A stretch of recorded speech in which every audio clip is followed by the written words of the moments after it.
Hey, everybody, welcome. We unite Tuesday. I'm paid every other Tuesday or so. I'm going to do episodes called The Big Picture. And that's why we're here today. And I'm here with my good friend, Linda. She's agreed to join us here today to talk about a very, very important subject. So I've known Linda how long? 30 I plus think years? we figured it was like 35 years. 30, yeah. And just so everybody knows, I am not used to being on camera. So this is and that's okay, because what I try to tell, we are just ordinary citizens having a conversation about what's happening. We the people. And so I think that's what makes our live broadcasts, now we're doing 3 days a week, so important, because we're not journalists. We're not professional commentators. We're not politicians. Thank goodness.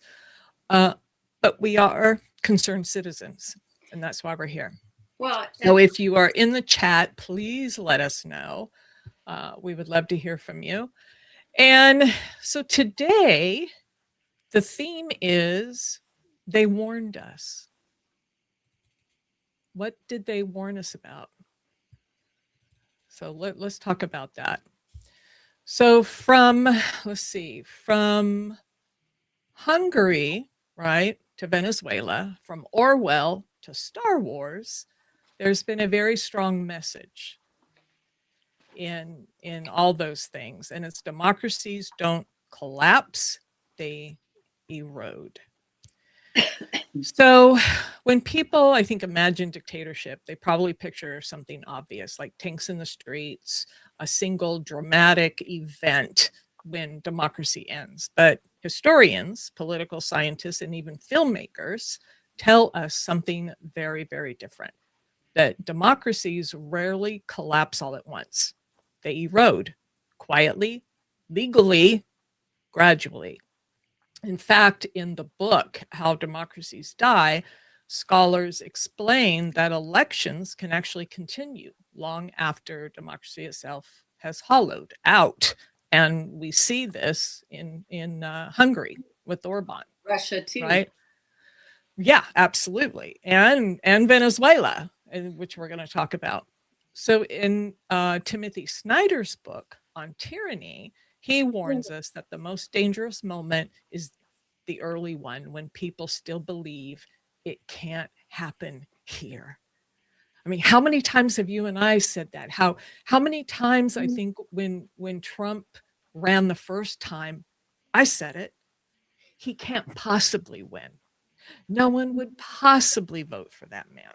But we'll talk about that in a minute too. So tonight, we're not asking whether the United States is officially in a dictatorship, although we have our opinions. We're asking something, I think, more uncomfortable. Do the patterns that precede authoritarian rule now surround us? That's the question.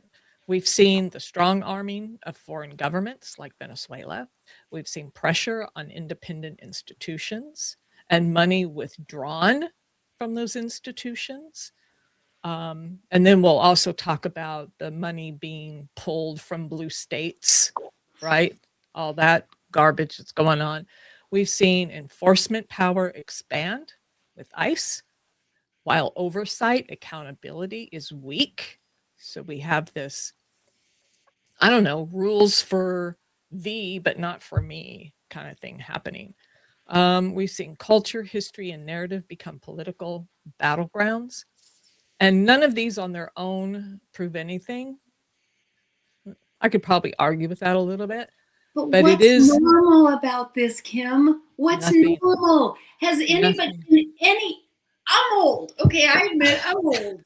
And in my 65 years, I have never seen anything like that here.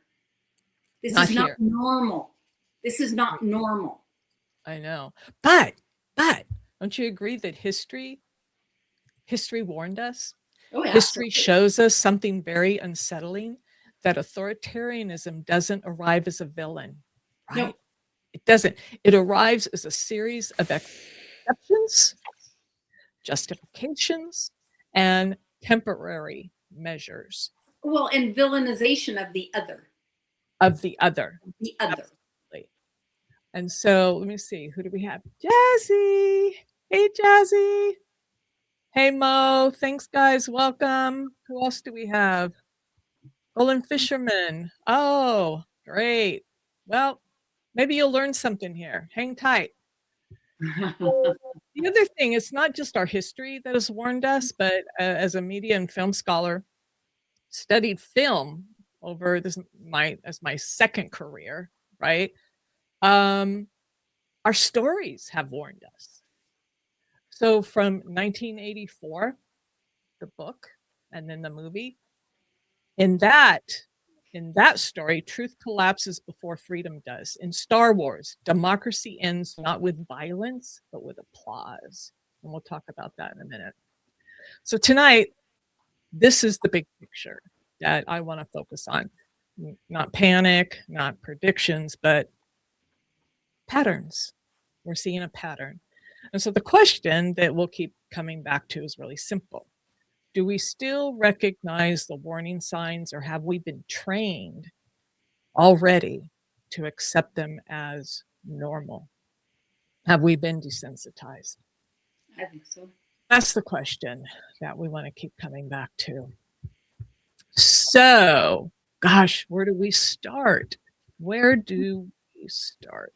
I tell you what, let's start. I mentioned 2 books.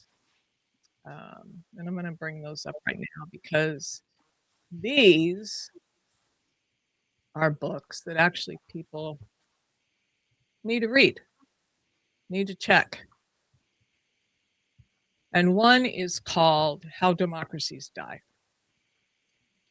This one, I actually did an audiobook of this a few years ago. A couple of years ago. I think when Trump took over the first time, because they warned us in this book about the process and how democracies, they don't, like we said, they don't die overnight. They erode over time. And this, if you read this, this is exactly what's happening to our country right now. And this has happened to numerous countries around the globe. So I would highly, highly, highly recommend reading this. So just a little bit of a history. What is authoritarianism anyway? What is dictatorship? Because there are a lot of fascism. We hear all the different words that are thrown around. So just a little lesson, a little history lesson here. Here's some things to ask. Are laws applied equally? Are enforcement agencies politicized? Are critics framed as enemies? Are institutions pressured rather than abolished? Are norms replaced with loyalty? So these are all, I don't know. What do you think? Linda, is that what's happening? Well, I have my answers to all of those. I think, and I see and I can't respond to the chat because I didn't sign into YouTube, but I see a lot of Trump is the Messiah and, thank you, President Trump. What about this is normal? What about this? I actually would someday like to have a conversation, a civil conversation with a Trump supporter to really try to understand. You tell me what he has done. Has he lowered food prices? Has he solved the war in Ukraine? All the things that he promised. Did he release the Epstein files? Where are the Epstein files? Even after there's a law saying they have to release them, they haven't released them. What are you following? What has he done for you that has improved your life? Has your healthcare costs gone down? Ours hasn't. Ours has gone up exponentially. What is he doing for you? And I guess when I look at this, it's what I think this administration's doing is they're gaining control and power. They're putting the military in our streets. When in your life have you seen military in your streets? There was a woman shot. Did she get a fair trial? If they thought she had broken the law and she was everything they're saying they are, shouldn't she have gotten a fair trial? Just like you're supposed to get in a democracy? No, she got shot in the face 3 times. I just don't understand. Well, plus ICE is not the police. Nope. I should never have approached her car in the first place. You're absolutely right. That's the problem. We have thugs in fatigues with military weapons on our streets, breaking the law every single day. They had no right to approach her car. I don't care what she was doing. They had no right to approach her car. If she's impeding what you're doing, call the police. Let them handle it. It was not ICE's. It was not ICE's responsibility to do that. And we can go on. Well, we're going to get to that part in a minute. We're going to talk more about that. But I just want to acknowledge a few people here in the chat. So Jazzy, absolutely, he's a cult leader. And those in the cult don't recognize they're in one until something shifts till it affects them. Until it affects them, exactly. Until it affects them or someone they love, all of a sudden it's going to be, wait, that's not supposed to happen. Not supposed to affect us. It's only supposed to affect those others, the others. Oh, this is interesting. So you can have a conversation with a Trump supporter anytime you want to, but you don't actually want to. That's not actually true. If it was a civilized intellectual conversation based in facts, sure. The problem is it's rarely based in facts. That's the problem. Lies. Everything is lies. The number of lies that have become the norm. Lying's become normal. Everything's become normal. Yeah. Hey, Andrea, thanks for joining us. And say hi to Linda. Everybody say hi to Linda. It's my friend Linda. So the other book that I would suggest people read is called On Tyranny by Timothy Snyder. And actually, Timothy Snyder and some other experts, typically professors who teach this subject, have actually left the country because they knew what was happening. He's still very much involved. But one of the things, or two of the things in this book that are really important, because he kind of lays out kind of the 20 lessons, he'll say, from the 20th century on how to kind of defy dictatorship and what not to do. And one of the things is do not obey in advance, which we have the media doing. We had, CBS, NBC. Yeah, I mean, yeah. So, and it's all about money. We can talk about that in a minute. Do not obey in advance, defend our institutions, and beware the one-party state. And that's a thing that I think makes me as angry as anything else, that there's over half the country, because I think his, the polls for people who support him now, or think he's doing a good job, is down to like 33%. So you have the bulk of the country who do not like what he's doing, do not approve of what he's doing, but we have no representation in our government at this point. Nope. That's what's frustrating, because Republicans will not work with Democrats until recently, and we're going to talk about that towards the end. Right? We have some hope, thank goodness. But in the book, one of the things that he does say is authoritarianism succeeds when each step feels justifiable on its own. So when you look at each singular thing that the administration does, people seem to justify it away as this or this or this, or but when you start to put it all together and look at the patterns, look at the big picture, is where we are. This is a problem.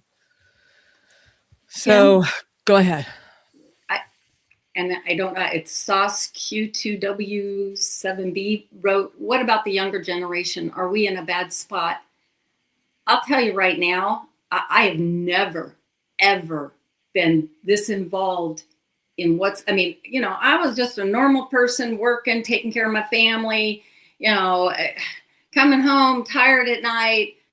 I wasn't this involved in watching what was going on in our country. I'm doing this for the younger generation.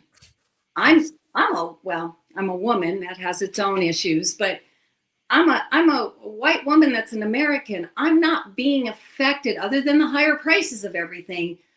I'm not being affected like a lot of people are being affected. I'm doing this for the younger generation. I'm doing this for my kids and their kids. And yeah, we've got problems as a country, but let's fix them in an honest way. Let's address the real problems. Let's not just blow everything up and have a dictator take over everything. And I'm sorry, I'm getting on a tantrum. Go ahead, Kim. That's okay. That's okay. Yes, doing it for my grandchildren. Yes. I have a new baby granddaughter. I'm doing it for my sons and their children. And actually, like you said, Linda, for that entire generation of people who actually have struggled in this country, right? It was very different when we were growing up, and we had a lot more opportunity.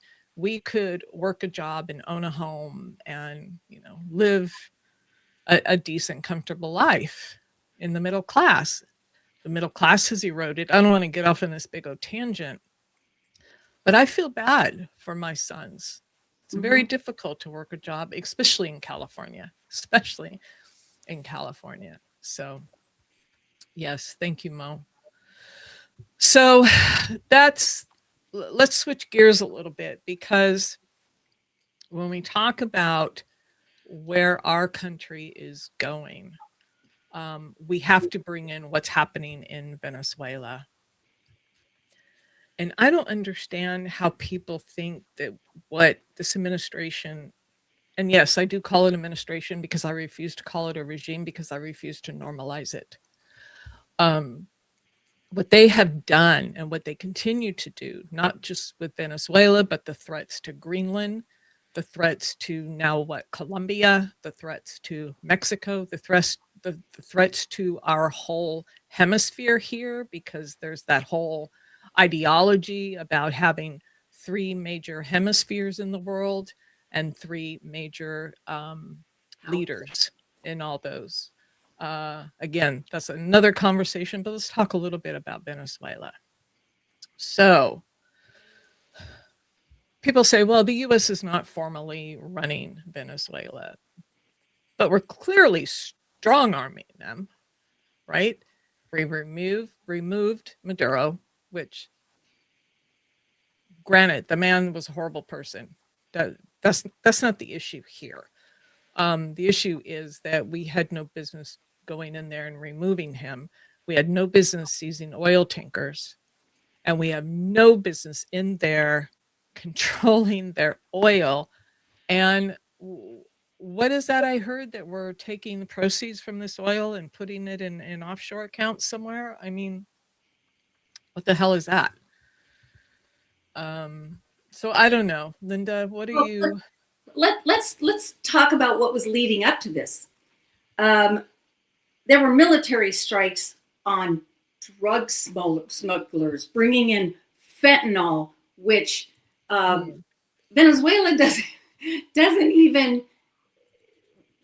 work in. They don't smuggle fentanyl. They don't cook fentanyl. If you watched, what was that, Breaking Bad? Yeah, they don't cook fentanyl.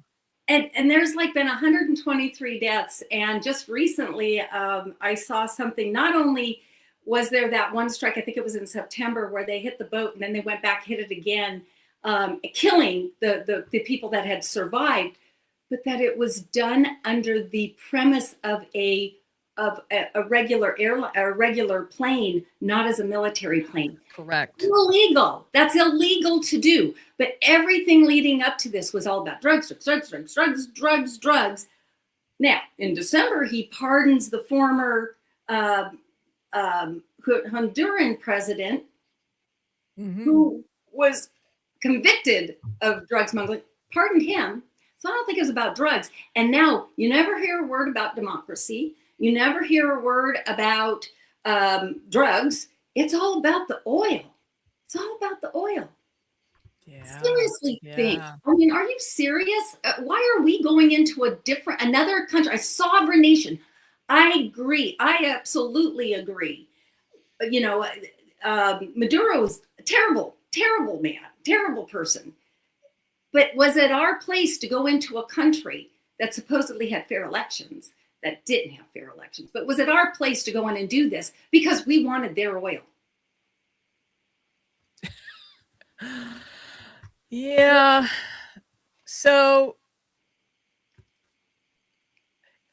I'm almost speechless at what's happening here, because you know, you asked the question, and I'm going to ask this question at the end. If we were to look back 10 years and see what's happening today, you know, would we have predicted this at all? Would we? I just, you know, especially at our age, it's like, would we have ever thought that this could happen in our generation?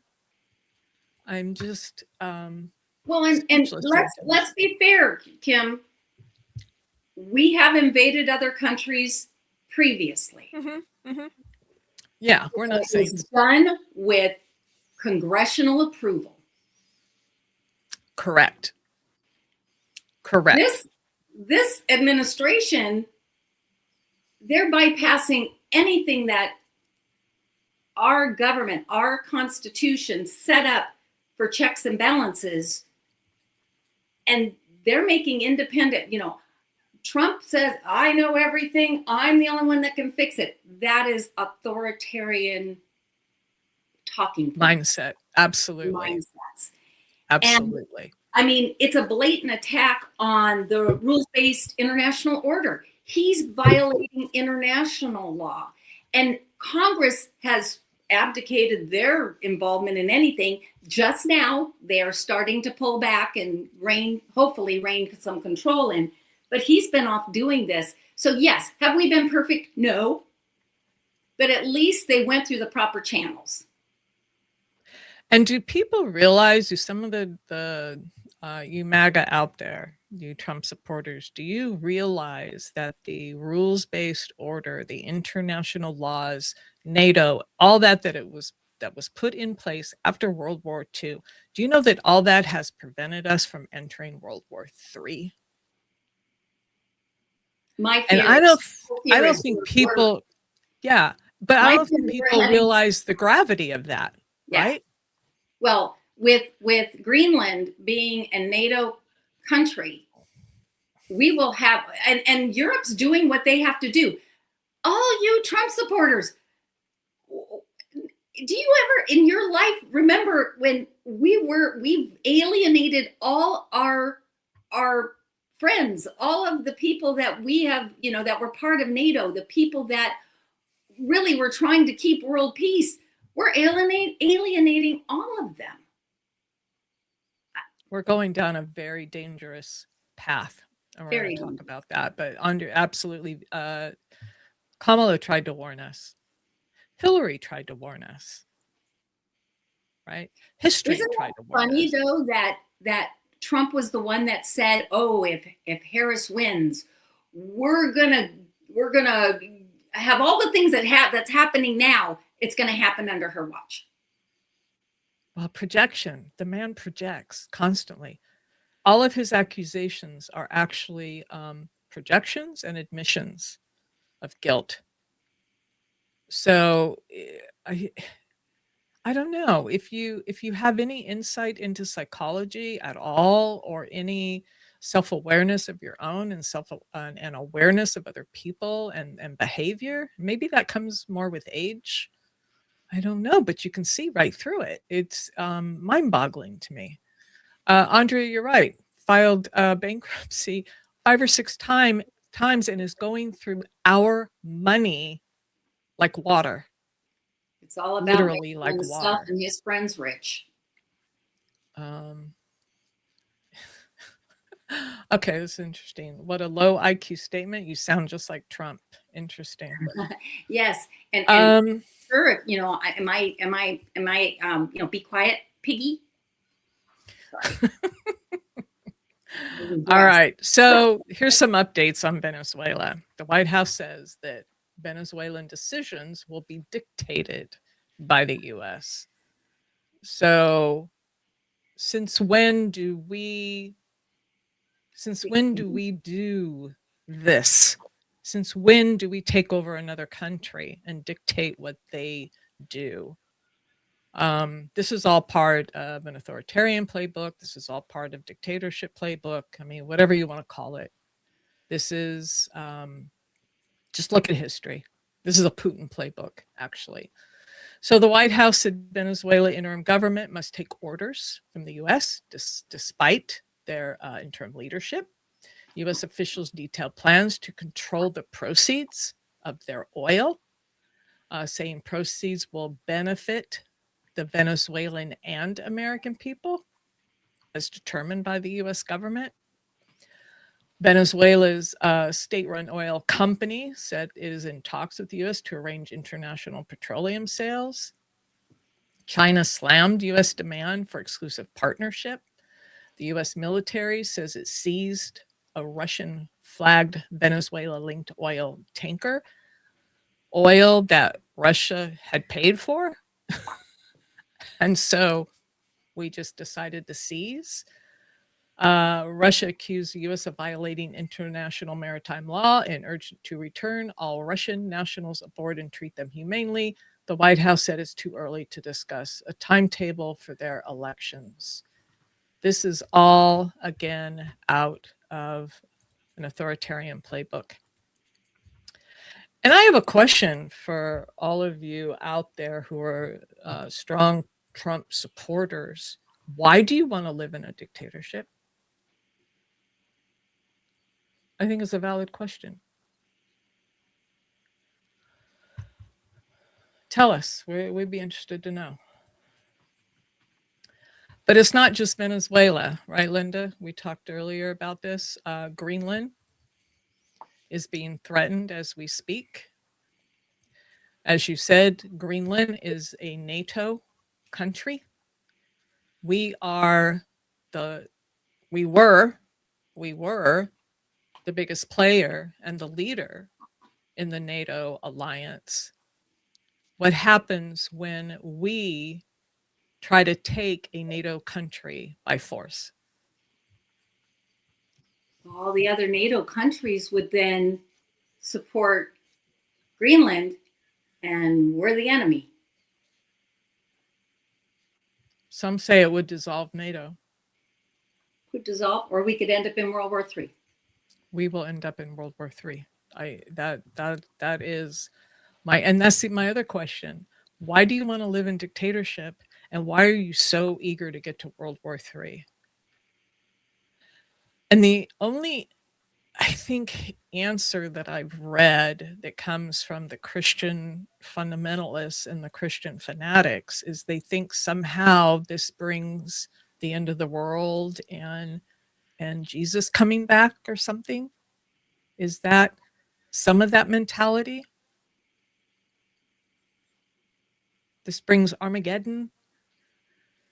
Is that what we're looking at? Yeah, the Antichrist, Jazzy?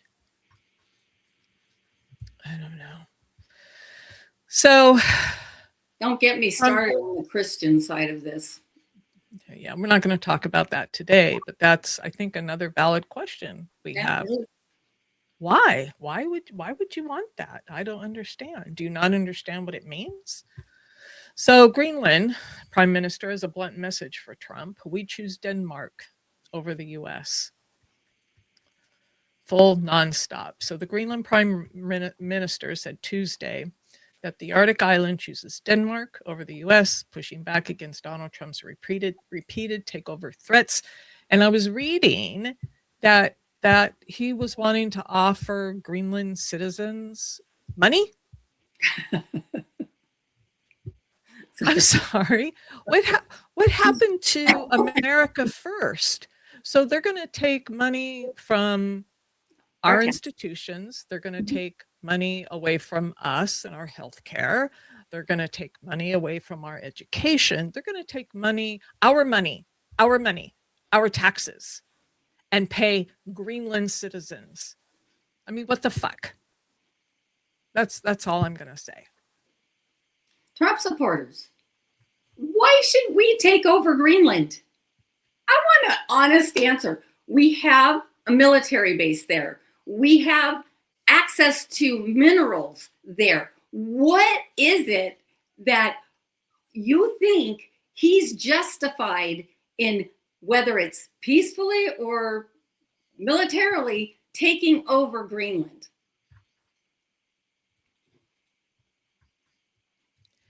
It's what the experts call expansionism. Oh. Right? So it's another authoritarian signal. Power and control. Huge authoritarian signal, guys. So even if it's just rhetoric, it's dangerous rhetoric. Even if he has no plans to do it, that he's just trolling, people say. It's basically saying that other countries, it's negotiable. You know, we may buy you, we may take you over. It's another authoritarian playbook tactic. Just look at Russia.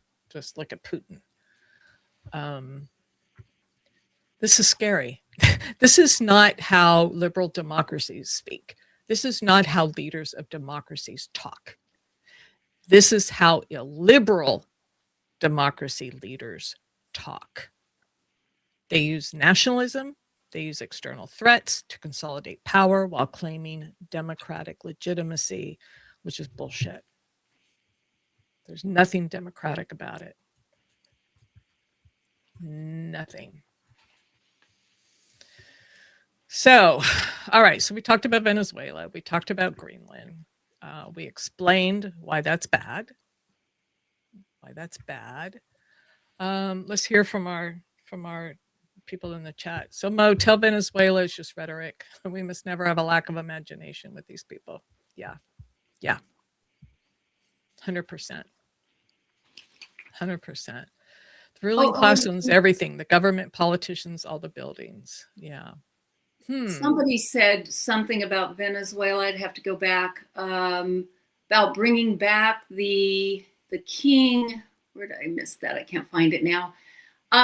You know what? They had elections and Gonzalez won with Machado's backing.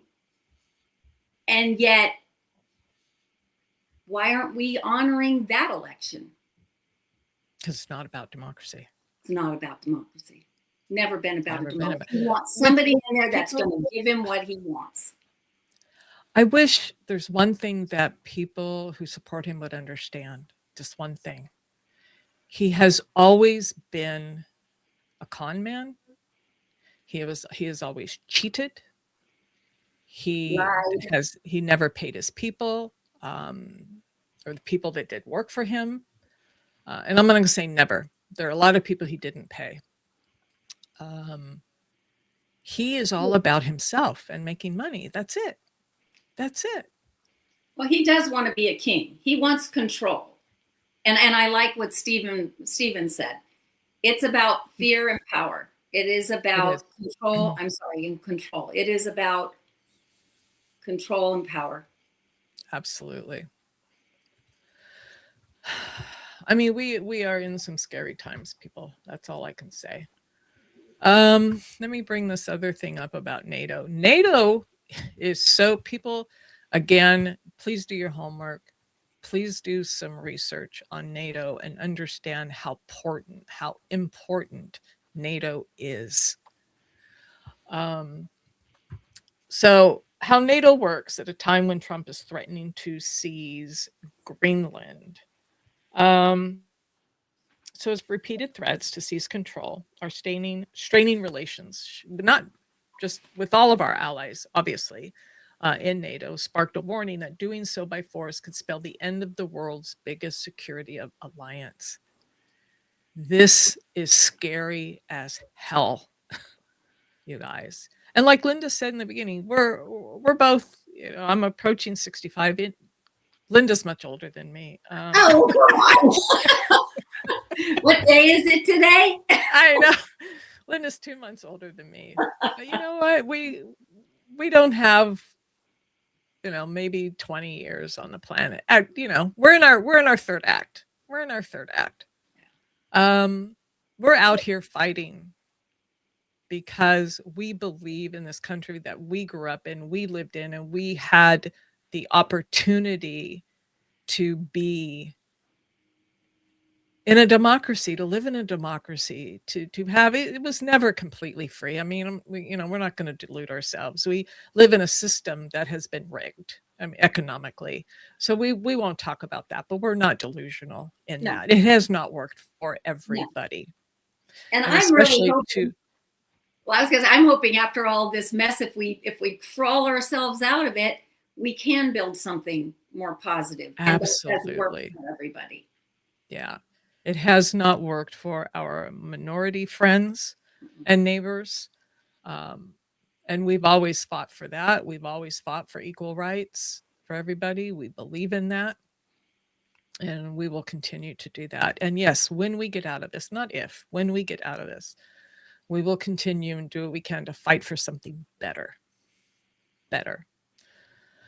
That's a whole nother topic. So tensions are high, right? Highest we've ever seen it, and it is dangerous. It was set a dangerous precedent. The most powerful country, United States, would annex a territory of another ally. That is just absurd. That's one thing 10 years ago I would never have ever said that would happen. Never let that happen. Greenland is a semi-autonomous island that is part of the Danish realm. Danish Prime Minister has warned that if the United States chooses to attack another NATO country militarily, then everything stops, including NATO.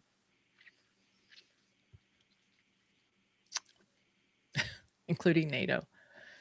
We have 12 nations since 1949 to counter the security threat from the Soviet Union in the Cold War, during the Cold War. And this is what Putin has been fighting to get rid of since that happened. This is his retribution for dissolving the Soviet Union. Yep. This is why he's so angry. And I'm not going to read this whole thing. But dissolving NATO, bad. Really bad. Let's go to our world's biggest security alliance. Really interesting comments, you guys. Yeah. I just please do some homework. Order out of chaos. Ever heard of the saying before? I repeat this a lot. Transformation always precedes, chaos always precedes transformation. So yes, absolutely. So we are probably going to have to go through some really, really tough times to come out with some transformative version of our democracy that'll be a lot better. Chaos always precedes transformation. There's that saying goes around in a lot of different philosophies, but that's a quote that I use a lot, actually. Who else do we have here? Trump is a puppet, and he's also a bit mentally unstable right now, don't you think? Yeah, Jazzy, absolutely. That's why so much art's produced during chaotic time. You're right. You're absolutely right. So, and I've said too, Linda, I don't know if you agree, but I feel like our generation has been, I don't know, shielded from a lot of really bad things. We haven't gone through a World War I or a World War II, or we had Vietnam My dad and went through World War II. yeah, and COVID. Yeah, but our generation. So this is, I guess, our time to go through something really, really hard. I really didn't want to. Kim, I didn't either. I just retired. I was looking to enjoying life, and this is not what I really wanted to be focused on. And I'm well, let's just move on. This is not how I wanted to spend my third act No. either. No. I'd rather come on here and talk about film and, talk about, I was going to spend my technology was my first career. Film and media is my second career. I got a master's and pursuing my PhD, but I wanted to make film. I wanted to write scripts. I wanted to do fun things. I didn't want to be doing this in my third act, but here we are because it's too important. Hey, Meg, I can't focus on anything else because I'm not going to allow this to happen in our country. I'm not. No. So that's interesting. Yeah. I don't want my granddaughter growing up in a dictatorship. No. Sorry.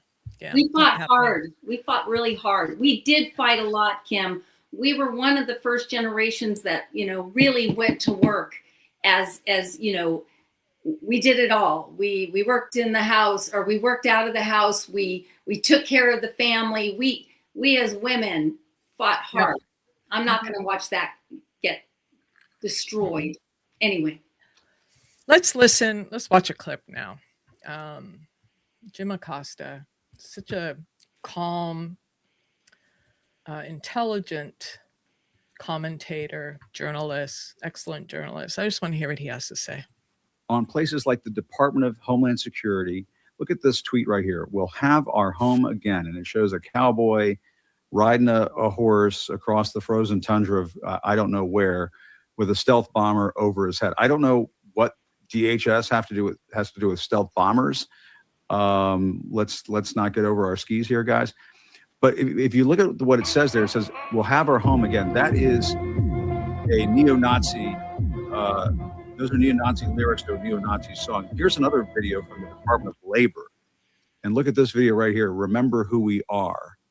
And these are social media posts by the federal government, by these federal departments, Department of Homeland Security, the Department of Labor one that you're looking at right now, where you were just looking at a few moments ago. They post that stuff all the time, has nothing to do with labor. But going back to this one, this DHS one, we're not really in unison, where it says we'll have our home again. Just to be clear, those are the lyrics to a neo-Nazi song. People need to understand that. And you guys have heard me rail on this time and again. The Department of Homeland Security and its policy with the Coast Guard, downgrading the significance of swastikas and nooses and so on. And maybe the idiots, the asswipes who run these social media accounts have no idea what they're doing. But it's been made aware to them if they look at social media, and they do. These are very online people who run these accounts. When they post things like "we have our home again," folks, you need to understand what we're looking at here. When you look at the Department of Homeland Security posting, "we'll have our home again," they are basically, it's a dog whistle, I suppose you could say, to the MAGA base, to the ultra right-wing white nationalists in this country, that what the Department of Homeland Security is doing is carrying out the mission of white nationalists, of white supremacists. And what are we seeing on the streets of Minneapolis over the last couple of days? That video that our friend Nick Valencia sent over. This is what we were talking about last week, folks. And I want to mention this again. This is not America. I repeat, this is not America. This is the federal government going door to door in some of these communities. It sounds as though when we when I looked at the video, that they did not have a proper warrant. They're heavily armed. They're masked. They're in military style attire, and they're storming into people's homes. And to be clear, that is not America. That is not who we are. But we are now in a place where the federal government can do this to the American people whenever they want, however they want, with as much weaponry as they can possibly bring to the front door. And I'm old enough to remember, folks, when there was a time when conservatives and Republicans in this country used to accuse Barack Obama of this exact thing. They would say he's going to start going to people's homes to take their guns. Yeah. He's going to start going to people's homes to take their rights away. This is what the Republicans, this is what the Tea Party people, this is what conservatives used to accuse Barack Obama of all the time, of Democrats all the time. And here we are at the beginning of 2026, ICE officers going to people's homes, heavily armed, entering people's homes, heavily armed, terrorizing the American people. I repeat, terrorizing the American people. And, you know, when you have the Homeland Security Secretary, Kristi Noem, the puppy killer, Ice Barbie, the rhinestone cowgirl, when she's out there accusing people like Renee Good of being domestic terrorists, remember one of the old rules of thumb with Donald Trump: an accusation is almost always projection. Mm-hmm. An accusation is almost always confession. Who's acting like the terrorist now? Mm-hmm. Who's behaving like the terrorist now? Mm-hmm. Going door to door in an American city, a great American city like Minneapolis, heavily armed, with guns, with children present, and searching homes door to door in America. It is not who we are. It is not the United States of America. And it makes sense to me that the Attorney General of Minnesota, Keith Ellison, is taking the Department of Homeland Security to court because, ladies and gentlemen, as I've said many times, this administration is out of control. This administration is out of control. Donald Trump is out of control. Stephen Miller is out of control. J.D. Vance is out of control. Kristi Noem is out of control. And look at the stupid shit that they put online. Yeah. So stop there. I mean, he's so on point. And people who are clear-eyed see it. Well, the funny thing, Kim, is it's gotten to be, don't believe your own eyes and ears. And they just keep repeating the same thing, even though you see something different, you hear something different. Don't believe. You believe what I say. Don't believe your own eyes and ears. Yeah, 1984. Yep. The book, Orwellian. We're going to talk about that in a minute, but I want to go to some of the comments here. So, Andrea, yes, they have sent more ICE into Minneapolis. I feel so terrible for what's going on there. Did you see the, I'm sorry, I interrupted you. Go ahead. No, go ahead. But someone was bringing, I mean, we all know why they're there, right? It's a blue state. Why are they not in Florida? Why are they not in Texas? That's where more immigrants are. I forget what percentage they said in Minnesota, but it's extremely small in comparison. And the crime, and they're not going to red states. They're not arresting or taking people that are criminals. They're now taking American citizens. And you know why, right? I mean, we've talked about this. What was the narrative that people that are close to me have repeated? Biden let millions and millions of immigrants into the country. We had an open border. We had, okay, then where are those people and why are we arresting DACA?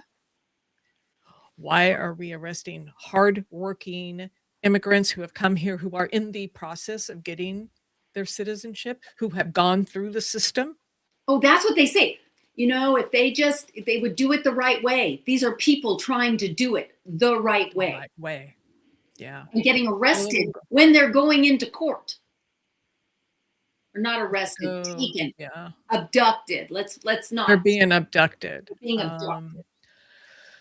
See, one side brings in immigrants, the other side fixes it while taking more power, expanding their national police force, order out of chaos. I get your point there. The thing is, it's all been lies. So if you look at the data, as far as we did have a lot more asylum seekers come in probably the last decade. We still do have a broken immigration system. There's no question about that. We're not denying that. That needs to be fixed. And finally, there was a bipartisan solution, or they felt at least a beginning of a solution that was blocked by Trump because he wanted to run on it. But it's not the lies and the exaggerations that they've claimed. Well, and right? they double down on the lies. They just keep double downing on the lie. It's yeah.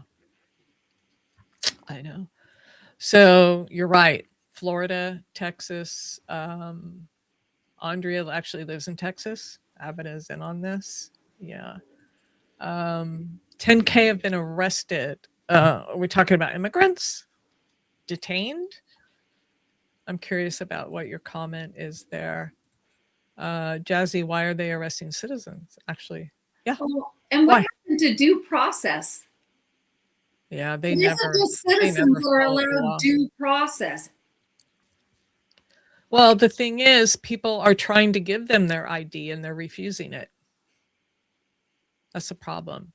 This is not a legitimate law enforcement. What remember back in Germany when you had to when they had to carry their papers around? Is that what we're going to have to do here now? Is everybody's going to have to carry their papers on them as they just live their lives? Both sides are playing us. They are working for the ruling class. So there's some, I understand what you're saying. We have a huge issue in this country, and that's what we talked about earlier, that economically the system has been rigged. We know that. We live in it. We know it. We need to get money out of politics. Yes. Because all of our politicians are guilty of that on both sides. We're not naive to that. We know that. This is not the United.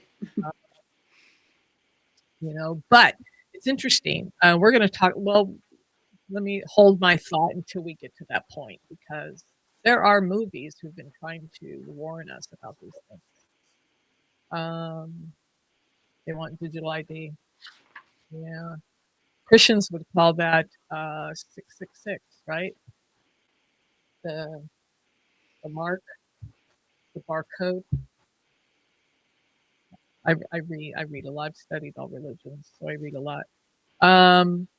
We needed more work bees. That's why they banned abortions, the pandemic. Explain more on that, Andrea. I'd like to hear more detail of what you mean by that. Let's move on.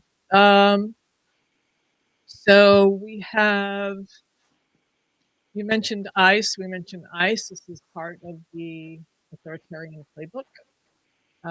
This is domestic power consolidation, expanded authority, reduced oversight, fear as compliance. Should we just touch on, though, ICE was an organization, and it's not been around a long time in terms of our history, but it was put in place, and it did its job.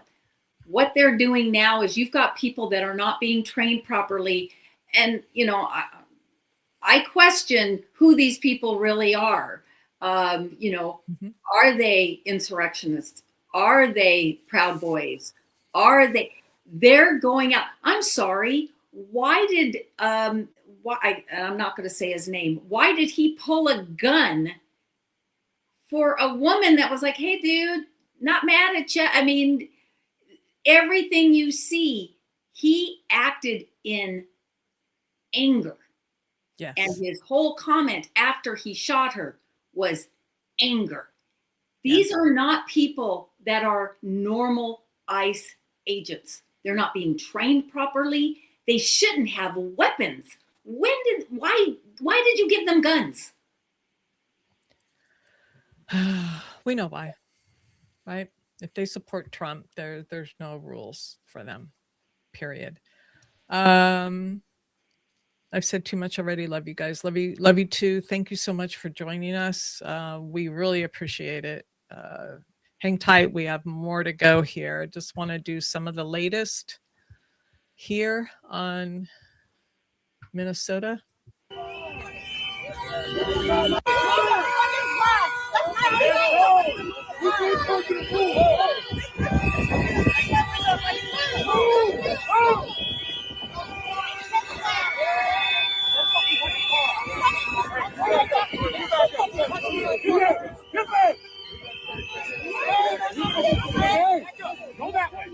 Hey, back the fuck up! Sidewalk. You can fill on the sidewalk. Force is not law! Force is not law! You are not following the law!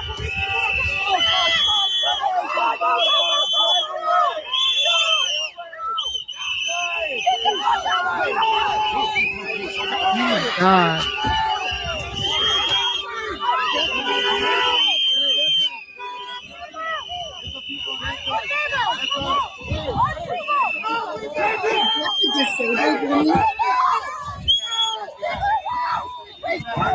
Please, I can beat up my police before I'm disabled, so I can go to the doctor up there. That's why I'm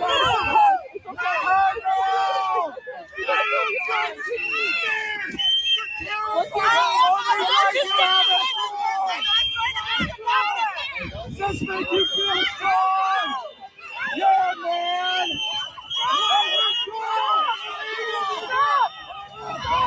This is your duty! Why don't you help that woman? Help that woman! Why don't you help someone? All you do is hurt! All you do is hurt! She's trying to drive down this fucking bridge! Where is the law? Where is it? Bro, pull up the way!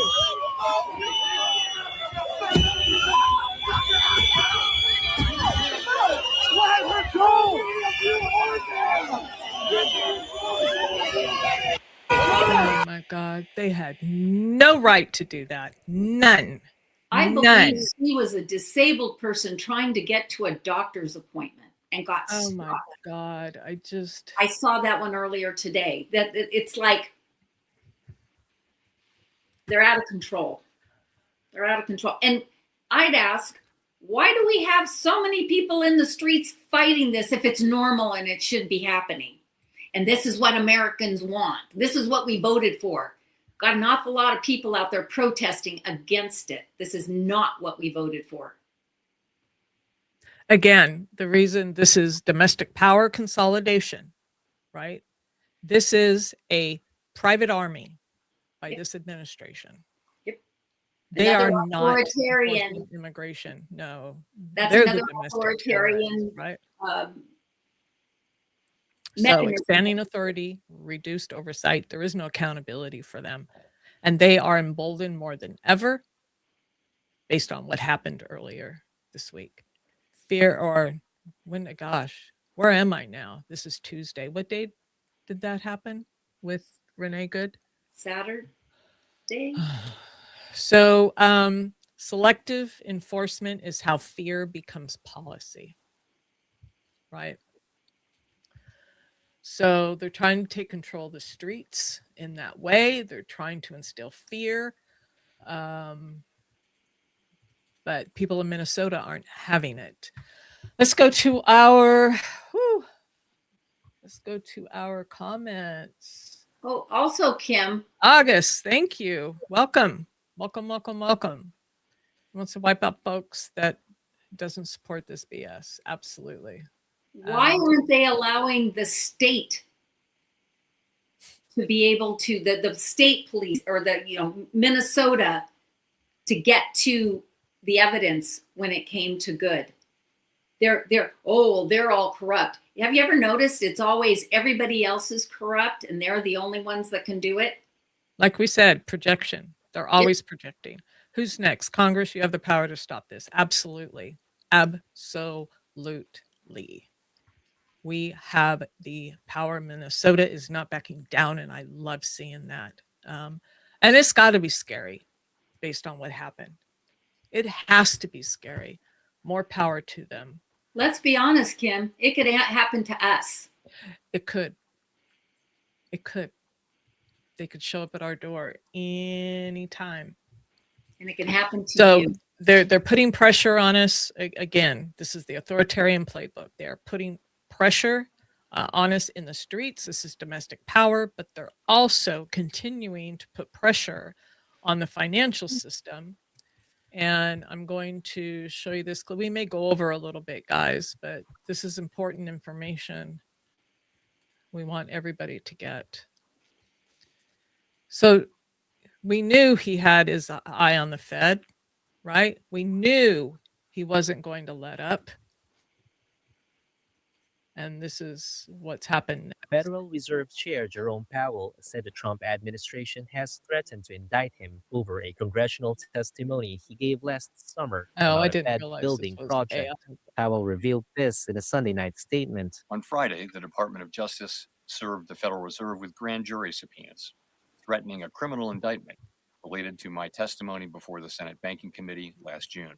The White House has criticized the Fed's building project in question, the $2.5 billion renovation of two of its buildings. But Powell called it a, quote, pretext to gain more influence over the central bank and monetary policy. This new threat is not about my testimony last June or about the renovation of the Federal Reserve buildings.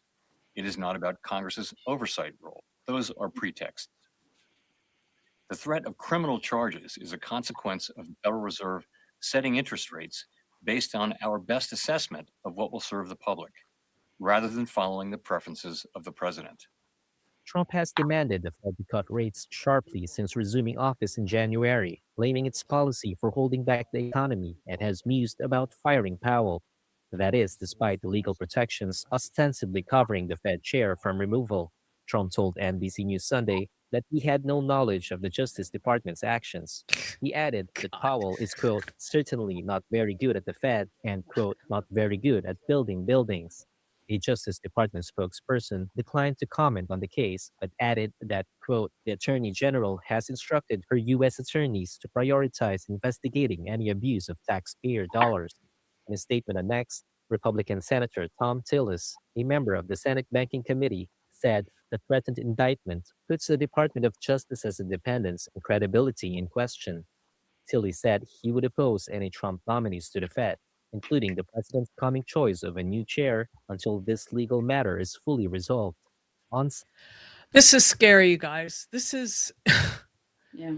this is just as scary as NATO, as them trying to go in and take over Greenland. This will destroy. This will destroy so much. It'll destroy our economy. It will destroy our economy. Destroy the dollar. Yeah. And if you don't absolutely. think that's the case, look at dictator or authoritarian countries. Absolutely. That's why. Go ahead, Linda. No, that's okay. No, that's why we're bringing all this up. This connect the dots, everybody. Connect the dots, please. Everything that's happening. And we were expand warned. your information. Don't just listen to your podcasts that are agreeing with everything that you want to believe. Expand, start to really peel the onion and research the truth. Yeah, absolutely. Like I think you said it, 1912, 1913.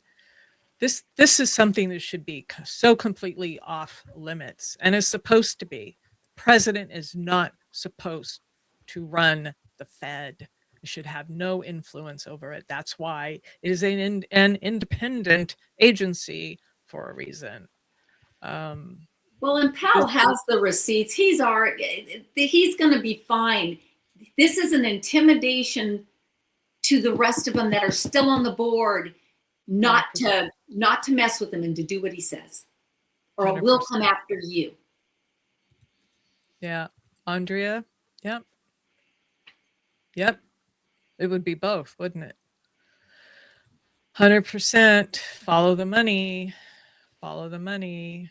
Policing state, digital ID. Yeah, this is where this is all headed.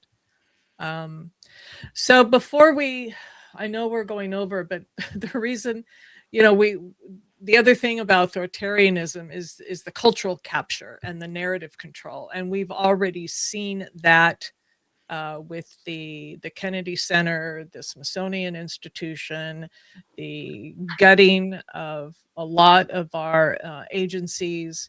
Again, another Orbán style playbook. What about on January 6th, rebranding what happened there that day? Oh my God. Day of love. These people, they were, oh, I feel so bad for them. What happened to standing up for the police? What about the Capitol Police? Oh, yeah. I don't know, a little bit of hypocrisy or a lot of hypocrisy. It's just, yeah, we are sick of it. You're right, August. They hate things till he loves it, and then they just get right in line. Yeah, you're right. We are already a surveillance state, and with Peter Thiel and oh God, it was in my head and then I lost it completely. That surveillance system that he has. I know. I know who you're Palantir. Yeah, Palantir. Which brings me to this lovely Big Brother is watching you. Yes. Palantir is only going to make it worse. Anybody know where this is from? Because the next thing I wanted to talk about, which ties us back to our theme, is that they warned us. We were warned. History warned us. Other countries who've gone through this have warned us. Current countries under dictatorship have been warning us. Clinton, Hillary, Kamala Harris, they tried to warn us about this particular person who's now in the White House. But our movies have also warned us. Our books, our narratives, the stories. People have been trying to warn us for a very long time. So if you know the Orwellian fiction, supposed to be fiction, 1984, you know that a lot of what's happening to us right now is in that book. Anybody out there Star Wars fan? You just go back and watch the Star Wars movies. This is how liberty dies, with thunderous applause. When Palpatine takes over. And he was supported. The Senate must vote the Chancellor emergency powers. This is how it starts.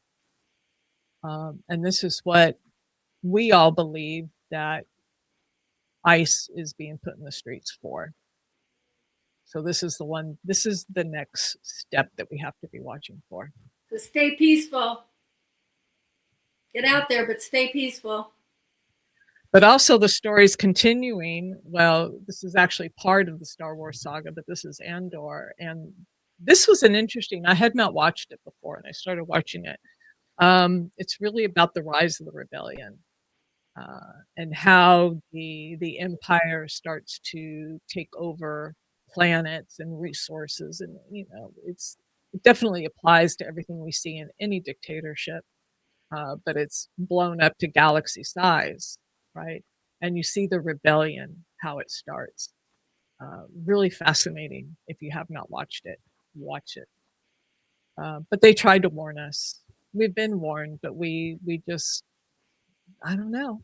Who said it? We're sleepwalking. We're sleepwalking to dictatorship. Who said that? I know y'all out in the chat remember that. Who said that? We're sleepwalking into a dictatorship. Key themes of 1984 is totalitarianism, psychological manipulation, reality control, the individual versus collective identity, language and thought control, resistance and rebellion. What does that all sound like? So, are we there yet? Are we in a dictatorship, you guys?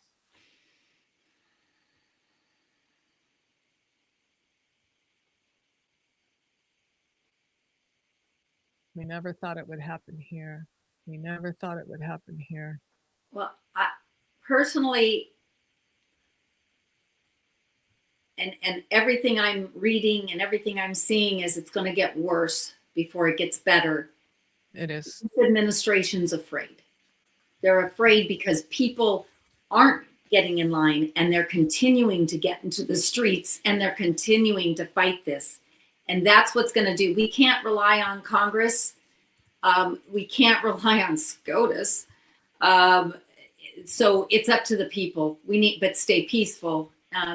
Get out there and fight for our democracy. In any way we can. Yeah. Right. So I want to play this last. I won't play the whole thing because it's like 8 minutes long, but there is some good things happening. Whether it'll do any good, I don't know, but it's not getting a lot of media play. Kim, I wrote all of these things down to talk about today because I saw this last night. It's awesome. Yeah. Yeah, this is Just great. The blitz of headlines on what has been a gigantic news day following a gigantic week. You might not have noticed the news today. You might not have seen the headline today that today a federal court blocked the Trump administration from cutting energy funding just for blue states. This is billions of dollars Congress appropriated for clean energy projects of various kinds all over the country. Trump administration decided, and they admitted this, they decided that just in blue states, just in states that didn't vote for Trump, they would cut all of that funding. They'd leave the funding in place in states that voted for Trump. They would cut it in states that didn't vote for Trump. A federal court today ruled that that is illegal and stopped the Trump administration from doing that. That ruling today came after another federal court today stopped Trump from shutting down a big offshore wind farm in Rhode Island and Connecticut. Trump's shutdown of that project, according to the courts today, was also illegal. And so yet another federal court blocked Trump on that as well, so that work on the wind farm will be able to go ahead.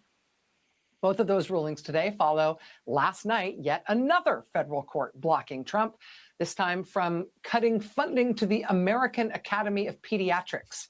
This is a doctors group, a pediatricians group that criticized the flock of ducks level insane quackery at Trump's Department of Health and Human Services under RFK Jr. Trump responded by canceling federal grants for the American Academy of Pediatrics. A judge has now ruled that that was illegal retaliation. And so Trump is blocked from doing that. That funding has to be reinstated.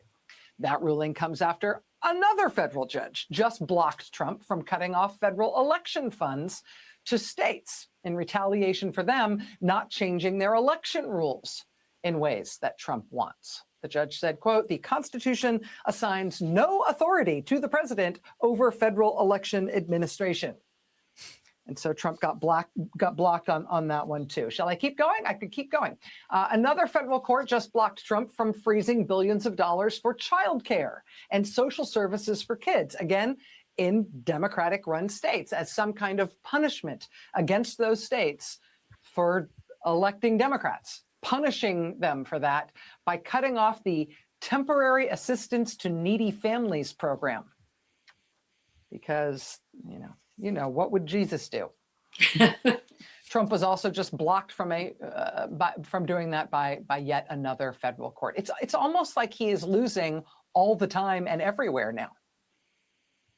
There may still be people in America who are shocked that Trump keeps breaking the law over and over again, blatantly and insistently. The courts no longer appear to be shocked by that. And the courts now are just telling him no, very bluntly, every single day and often multiple times a day. And it's not even just the courts. As I know you are aware, last week in one 48-hour stretch, we had a Senate vote for a war powers resolution to block Trump from any further military adventurism in Venezuela. 5 Republican senators crossed over to side with Democrats to pass that war powers resolution. It was enough to advance that. It's going to get another vote in the Senate this week. That came right on the heels of 17 Republicans in the House breaking ranks with Trump and siding with Democrats on the Affordable Care Act to try to at least temporarily undo the disastrous decision Trump and Republicans made in their so-called Big Beautiful Bill, the decision to send tens of thousands of American families' health insurance rates through the roof. 17 Republicans crossed over, defied Trump, and joined with Democrats to pass that healthcare matter in the House. Now it's going to come to the Senate. Trump is now whining about how he might have to veto it if and when it passes in the Senate as well, because he definitely wants to make sure that people's health insurance premiums double or triple in cost for nothing other than something that he personally did. He apparently wants that. I mean, what we've just seen in Congress is one of the worst rebukes Trump has had from congressional Republicans since he has been back in office this whole disastrous year. I'm going to stop there because we are way over, but I would But he has the concept of a health care plan. if he vetoes that, Oh, I know. just, oh my God. So you guys, thank you everyone who joined us today. I'm sorry we went over, but these are such an important, this is an important topic because again, if we connect all the dots, we are in, I can say that we have at least a foot and a half in to dictatorship. And so we have to be vigilant and we have to, this is the time. And I've been hearing experts right now say, guys, this is it. This is the time. You have to stand up now. We have to make our voices louder now. So, you know, just to close, the question isn't whether America has crossed some imaginary line. I mean, we've been heading in that direction for a while. It's whether we kind of still recognize the warning signs. Is this becoming normal? Or whether we're just now being desensitized to this being normal. And so to take away from this broadcast today, think about, you know, which of these warning signs really concerns you the most? And when I started, I said, what would have shocked you 5 or 10 years ago that's happening now? And I think for me, what has shocked me the most is Congress not honoring their oath of office. That did not occur to me. And I've said this before, I was so naive to think our democracy was stronger than it is. And I never thought these people would not have a backbone to stand up to someone like this. That's the biggest shock. What shocks me, Kim? Yeah. That people still are supporting him, because it's the people. You know, the Congress is supposed to work for us. They're not. They've reneged on their duties. But I'm just shocked by how many people, after everything, read Jack Smith's testimony. I know it's 250 pages. Don't read the whole thing. Peruse it. It's damning. Yes. Just inform yourself, you know, and Epstein. He's afraid, and he's doing stuff to take away any kind of focus on it. There's damning things in there too. That's what you guys voted for, was him to release the Epstein files. Epstein, read the Jack. Those are my 2 things for Kim. Yeah. Absolutely, August. Thank you for everyone in the chat for speaking up. Thank you for joining us. And you're right, Republicans stood up finally. So we have to shout that out. Finally, better late than never, but holy cow. And yes, say her name, Renee Nicole Good. An American woman shot and Epstein. It could have been any one of us. And that's what's scary. And I'm sorry, Andrea, I don't have a joke, but I did want to end on a high note, and that was Met Out. So to me, that's some good news, because we need good news, and that is good news. I think sometimes I think we have become cynical about the courts now, or not the courts so much, but will those rulings be upheld? I think is our big question. Will they comply with those rulings? Is the question. But anyway, we are way over now. Thank you, everybody, so much for joining us. We so appreciate you. All of our regulars and our new people who joined us. Thank you, thank you, thank you. We're trying to build the channel. Please join us tomorrow for We the People, where we have our full panel. And then on Friday for Voices from the Edge, we have our round table. So that one's a lot of fun too. Thank you. We have to keep our heads up. We have to keep hope alive and just keep fighting. Right? Any last words, Linda, before we head out? No. Epstein, Epstein, Epstein. Epstein. Release the files. All right, guys. We'll see you tomorrow. We the people unite.